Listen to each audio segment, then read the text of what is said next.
Hi, everyone. So I am Lidriana, and I'm going to share with you guys about the agreement's void for uncertainty. So let's find out more about it together, and I hope you guys can enjoy it. So let's go through the first illustration of the agreement's void for uncertainty, which is A, agrees to sell to B, all the grain in my granary at IPO. There is no uncertainty here to make the agreement void well.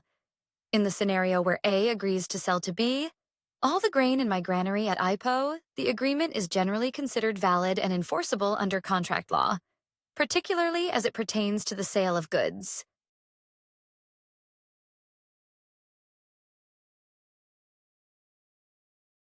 Moving forward to contract validity in certainty of terms and legal framework.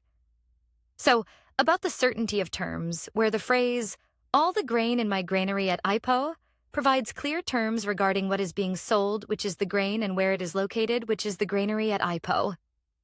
This specificity eliminates uncertainty, a common reason for contracts to be deemed void.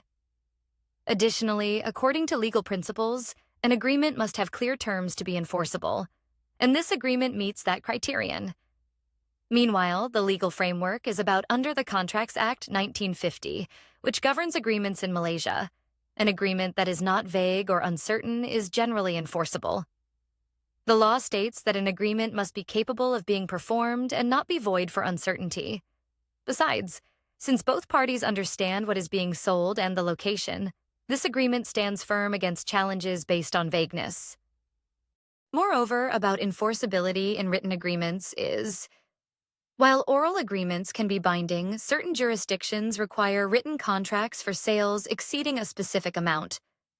Also, in many cases involving grain sales, such as those governed by the Uniform Commercial Code in the United States, written documentation can enhance enforceability. However, exceptions exist, particularly for merchants or farmers who may rely on oral contracts followed by confirmatory memos. To sum up the first scenario, A's agreement to sell all the grain in their granary at IPO constitutes a valid contract due to its clear terms and lack of uncertainty. Also, the enforceability of this agreement would depend on local laws regarding written contracts and any applicable exceptions for oral agreements in agricultural contexts. Meanwhile, if issues arise concerning delivery or performance, both parties should be prepared for potential legal ramifications based on the specifics of their agreement and local contract law. Furthermore is about A agrees to sell to B 1,000 gantangs of rice at a price to be fixed by C. As the price is capable of being made certain, there is no uncertainty here to make the agreement void. Well, in the scenario where A agrees to sell B 1,000 gantangs of rice at a price to be fixed by C, the key legal principle at play is the concept of certainty in contract law. Moreover, the agreement, while it defers the exact price to a later determination by a third party, C, does not render it void due to uncertainty. There are two legal frameworks for certainty in contracts in this illustrations. There are essential terms and enforceability and objective determination of price. So let's talk about the essential terms and enforceability first. The contracts must contain certain essential terms to be enforceable, including price, quantity, and subject matter.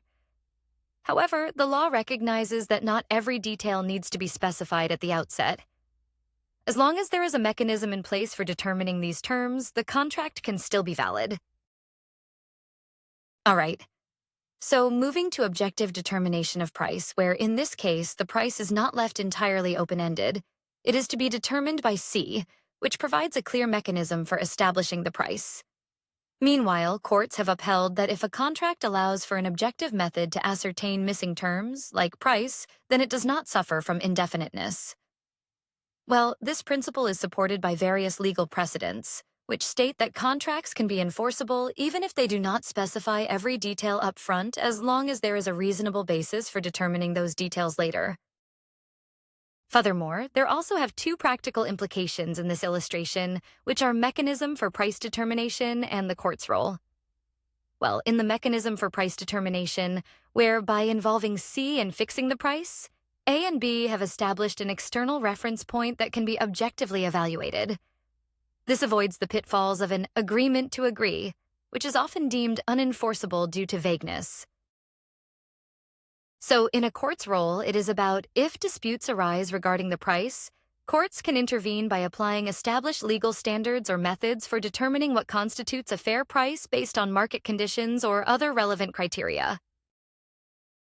In a summary for this illustration, A's agreement with B to sell rice at a price determined by C is valid under contract law because it includes a clear mechanism for establishing the price.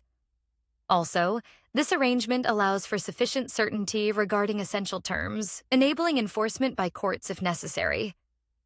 Meanwhile, the focus remains on honoring the parties' intentions while providing an objective framework for resolving uncertainties.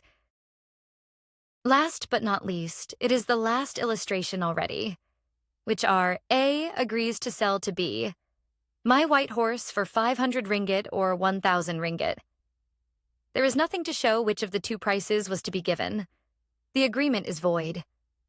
Well, the scenario where A agrees to sell B my white horse for 500 ringgit or 1,000 ringgit presents a situation of ambiguity in contract law. Besides, the lack of clarity regarding which price applies makes the agreement void. Although the first thing is we need to understand the contract ambiguity is about, which is a contract is deemed ambiguous when its terms can reasonably be interpreted in more than one way. In this case, the phrase, for 500 ringgit or 1,000 ringgit creates uncertainty because it does not specify which amount is to be paid. Also, the courts typically assess whether a contract is ambiguous based on the language used and the context surrounding the agreement. All right? So, moving forward, there are two types of ambiguity in this illustration, which are patent ambiguity and latent ambiguity. The patent ambiguity arises when the ambiguity is apparent on the face of the contract due to unclear language. Meanwhile, latent ambiguity occurs when the language appears clear but becomes ambiguous when applied to specific circumstances or objects. Additionally, in A's agreement with B, the ambiguity is likely patent since the conflicting prices are explicitly stated without further clarification. So, what is legal implications about? So it occurs when a contract is found to be ambiguous. Courts may attempt to interpret it based on the parties' intentions at the time of formation. However, if no clear intent can be established due to the ambiguity, the contract may be rendered void.